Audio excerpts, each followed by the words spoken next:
الا یبلو جو ہے عربی زبان میں آتا ہے آزمانا. خلق الموت والحیات لیبلوکم ایکم احسن عملا. یہی معنی ابتلا کے بھی. ابتلا یبتلی آزمانا.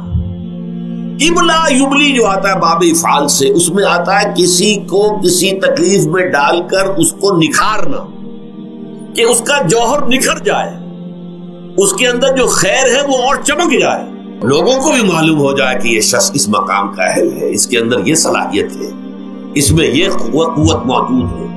تو یہ گویا کہ اہل ایمان کی صلاحیتوں کو نکھارنے کے لیے اور ان کے درجات کی ترقی کے لیے بھی اللہ تعالیٰ دنیا کے اندر یہ مصیبتیں اور امتحانات جو ہیں آزمائش کے حوالے سے افراد پر بھی اجتماعی طور پر بھی لاتا ہے.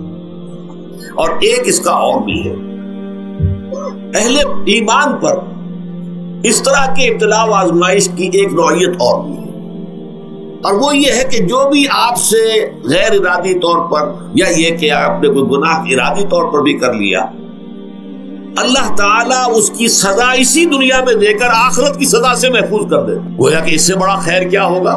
یہاں کی سزا کیا ہے؟ جھیل لی آپ نے، بخار آ گیا، ٹانگ ٹوٹ گئی، چلیے 3 مہینے آپ بستر پر پڑے رہے نا، اور کیا ہوا؟ کچھ نہیں. لیکن یہ کیا آخرت کی سزا ملتی ہے؟ بہت عظیم ہے. لہذا کفارہ بناتا ہے اللہ تعالیٰ گناہ، ان جو بھی گناہ ہو گئے ہیں، غلطیاں ہو گئی ہیں، ان کا کفارہ اللہ تعالیٰ بندہ مومن کے لیے. حضور کی ایک حدیث ہے، اس کا متن مجھے اس وقت یاد نہیں ہے، کہ مومن کا معاملہ عجیب ہے. اسے کوئی تکلیف پہنچتی ہے، صبر کرتا ہے، اس کے گناہوں کا کفارہ بن جاتا ہے، اور اگر کوئی خوبی ملتی ہے اس پر اللہ تعالیٰ کا شکر ادا کرتا ہے، اس کے درجات بلند ہو جاتے ہیں. تو یہ معاملہ جو ہے اللہ تعالیٰ کی طرف سے بندہ مومن کے حق میں خیر، کہ در حقیقت اس کے ان گناہوں کی پاداش کہ جو اس نے یہاں کر لیے ہیں، یہی دنیا میں دے کر دھو دیا جائے، پاک کر دیا جائے. جیسے آپ کو معلوم ہے دھوبی جو ہے کپڑے کو بھٹی میں چڑھاتا ہے، گرم پانی میں ڈالتا ہے، نہیں ڈالتا، تاکہ اس کا میل نکلے. اس کے آگے پٹکتا بھی ہے ذرا اس کو، تاکہ وہ میل اچھی طرح چھٹ جائے اس سے. اسی طرح اگر دنیا میں ہمارے میل چھٹ جائیں، دنیا میں اگر ہمارے گناہ دھل جائیں، تو یہ بڑے نفع کا سودا ہے، بڑے نفع کا سودا ہے، بڑے نفع کا سودا ہے. اس اعتبار سے آپ غور کیجئے کہ اگر یہ حقائق ہمارے سامنے رہے تو کیا کوئی تکلیف دنیا کی ہمیں بھاری محسوس ہو؟ ہمیں تو بتایا یہ گیا ہے کہ عسیٰ ان تکرہوا شیئا وہو خیر لکم وعسیٰ ان تحبوا شیئا وہو شر لکم واللہ یعلم وانتم لا تعلمون. ہو سکتا ہے کہ تم کسی چیز کو ناپسند کرو، ذرا آنے کہ اسی میں تمہارے لیے خیر ہے، تمہیں نہیں پتا. اور ہو سکتا ہے تم کسی چیز کو پسند کرو، ذرا آنے کہ اس میں تمہارا شر ہے، لیکن تمہیں نہیں معلوم. اللہ یعلم وانتم لا تعلمون. اللہ جانتا ہے، تم نہیں جانتے. اس حوالے سے سبردم بتو مایا خیشرا خدانی حساب کم و بیشرا. اے اللہ، اس کو کہتے ہیں تفویض. یہ سورہ تغابن کے درس میں یہ تمام مضامین تفصیل سے آتے ہیں کہ ایمان کے جو باطنی ثمرات ہیں اس میں سب سے پہلے مقام رضا ہے، پھر تفویض، توکل ہے. آپ محنت کر رہے ہیں، محنت کر رہے ہیں، محنت کر رہے ہیں، نتیجہ نہیں نکلا. ایک نتیجہ یہ نکلے، ایک بچے نے بہت محنت کی، دن رات کام کیا، فیل ہو گیا امتحان. اب صدمے سے کمر ٹوٹ سکتی ہے اس کی، لیکن نہیں، ہو سکتا ہے کہ اللہ تعالیٰ نے اسی میں میرے لیے خیر رکھی. اس لیے کہ ہماری محنت سے کچھ نہیں ہوگا، ہمارے مادی وسائل سے کچھ نہیں ہوگا، ہوگا اللہ کے اذن سے، اللہ کی مرضی سے، اللہ کی مشیت سے. یہ ہمارے لیے خاص طور پر اس اعتبار سے بہت اہم نقطہ ہے. ہم سب راہ حق کے مسافر ہیں، اپنے اپنے بس پڑتے محنت کر رہے ہیں، وقت بھی صرف کر رہے ہیں، مال بھی صرف کر رہے ہیں، محنت کر رہے ہیں، مشقت کر رہے ہیں. لیکن فرض کیجئے جیسا کہ ہے، پھر واقع فرض کیا کیجئے، وہ تو واقع سامنے کی بات ہے، نتائج نکلتے نظر نہیں آ رہے، قدم نہیں بڑھ رہے، ہماری طرف لوگوں کا رجوع عام نہیں ہے. ٹھیک ہے، اس پر قطعاً بدل ہونے کی بات نہیں. یہ اللہ تعالیٰ کی مشیت میں ہوگا، جب وہ چاہے گا تب ہوگا. ہمارا کام یہ کہ اپنا فرض ادا کیے چلے گا بس، اور نتیجے سے بالکل ذہن کو اپنے منقطع کر لیں، ذہن کا کوئی تعلق آپ کے نتیجے کے ساتھ نہ رہے.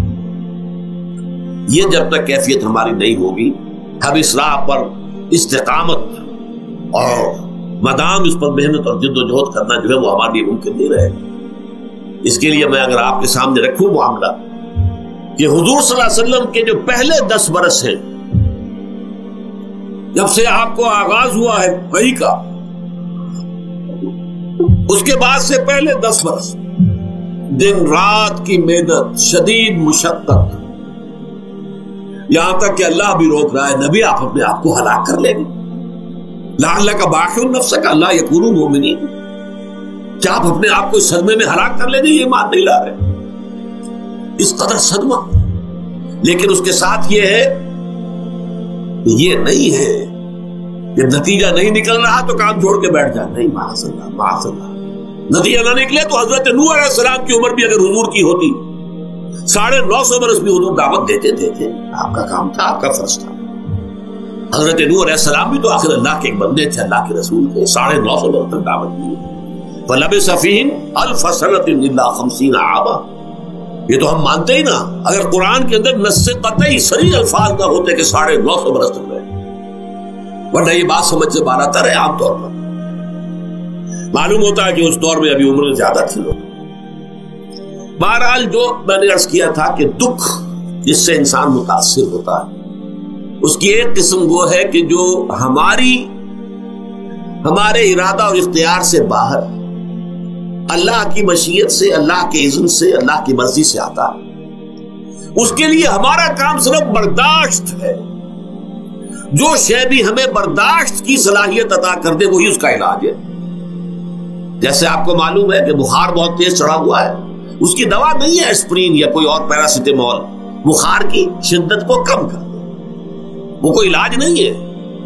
علاج تو ہوگا اگر معلوم ہو کہ کون سے جراثیم ہے، کس کی وجہ سے ہے، اس کا صحیح اینٹی بایوٹک کون سا ہے، وہ علاج ہوگا۔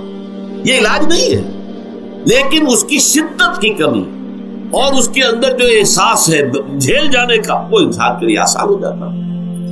یہی مضمون آیا ہے سورہ حدید میں بھی، ما اصاب من مصیبت فی الارض ولا فی انفسکم، یہاں کھول دیا اس مضمون کو۔ میں نے عرض کیا تھا نا کہ یہ آفت سماوی بڑے پیمانے پر بھی ہو سکتی ہے، زمین میں یعنی زلزلہ آ گیا، فلڈ آ گیا، طوفان آ گیا، ولا فی انفسکم، خاص تمہاری جان میں، تمہیں بخار ہو گیا، تمہیں ٹی بی لگ گئی، تمہیں کوئی اور بیماری آ گئی، تمہیں کینسر ہو گیا، معاذ اللہ ہوتا ہے، آخر ہوتا ہے، دنیا میں انسانی زندگی کے ساتھ یہ ساری چیزیں لگی ہوئی ہیں۔ لیکن یہ چیزیں ما اصاب من مصیبت فی الارض ولا فی انفسکم، نہیں پڑتی تم پر کوئی پڑنے والی کوئی مصیبت، کوئی تکلیف، نہ پوری زمین میں بڑے پیمانے پر، نہ تمہاری جانوں میں انفرادی سطح پر، الا فی کتاب من قبل ان نبرأھا، مگر یہ کہ وہ تو ایک کتاب میں، کتاب اللہ کے علم کی کتاب، الکتاب، اس میں پہلے سے درج موجود ہے۔ یہ الٹ اپ نہیں ہو گیا، یہ اچانک نہیں ہو گیا۔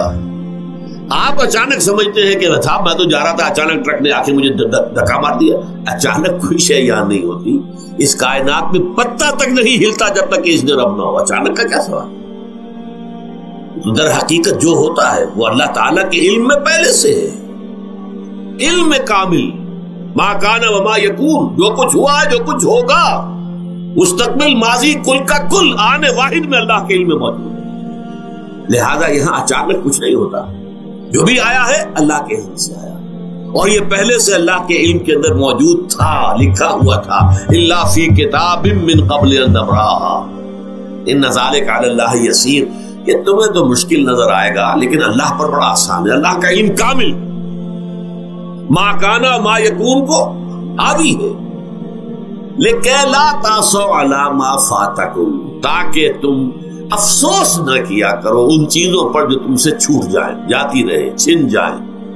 کوئی موقع تھا ہاتھ سے نکل گیا، کوئی دولت تھی اس پر ڈاکہ پڑ گیا، کوئی اور مصیبت ہے وہ آ گئی، کوئی عزیز فوت ہو گیا، اکلوتا بیٹا تھا فوت ہو گیا، وغیرہ وغیرہ۔ ما فاتکم، فات سے ہی فوتیدگی ہے نا، جو شے بھی نکل جائے، چلی جائے، ہاتھ سے جاتی رہے، چاہے وہ کوئی آپ کا عزیز تھا جو فوت ہو گیا تو آپ کے ہاتھ سے نکل گیا، یا کوئی مال تھا جو آپ کے قبضے سے نکل گیا، ڈاکہ پڑ گیا، چوری ہو گئی، نقصان ہو گیا کاروبار میں بہت بڑا، اس پر افسوس نہ کیا کرو۔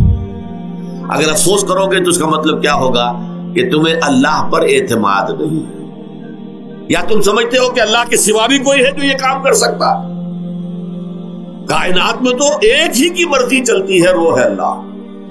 لہذا اگرچہ وہ کسی کے ذریعے سے تکلیف آپ کو پہنچی ہے، کسی نے آپ کو پتھر مارا ہے، وہ پتھر ہو سکتا ہے آپ کو نہ لگتا، لگ گیا ہے تو اللہ کے فیصلے سے لگا ہے، اس کا باپ بھی نہیں پتھر مار سکتا آپ کو اگر اللہ کا اذن نہ ہو. لہذا آپ پتھر مارنے والے کو بھی مجرم سمجھیے، ٹھیک ہے، اس سے بھی قصاص لینے کا آپ کو حق ہے، لیکن یہ جان لیجئے کہ جو آیا ہے پتھر وہ اذن رب سے آیا. اب ظاہر بات ہے کہ اگر یہ کیفیت ہوگی تو غصہ اتنا نہیں ہوگا اس شخص پر کہ جس نے یہ کام کیا ہے، بلکہ ہو سکتا ہے آدمی مسکرا کے رہ جائے. جیسے کہ وہ میں واقعہ سناتا رہا ہوں اپنے دروس میں کہ ایک درویش میرے ساتھ بھی جا رہا تھا، جو رب کرے سو ہو، جو رب کرے سو ہو، جو رب کرے سو ہو. کسی شخص نے پتھر اٹھا کر دے مارا، اس کے سر پہ لگ گیا کہ اس نے پیچھے پلٹ کر دیکھا کس نے مارا. اس نے مجھے کیا دیکھتے ہو، جو رب کرے سو ہو، یہ تو رب کے مارے سے. اس نے کہا مجھے تو یہ پتھر رب کے مارے ہی لگا ہے، لیکن میں دیکھ یہ رہا تھا بیچ میں کس کا منہ کالا ہو گیا، اپنے لیے کس نے ایک گناہ کما لیا، اپنے لیے کس نے ایک مصیبت جو ہے وہ مول لے لی، وہ بیچ میں تم آ گئے ہو. پتھر اللہ کی طرف سے آیا ہے، لیکن اس کا عذاب، اس کا وبال تم پر آ گیا.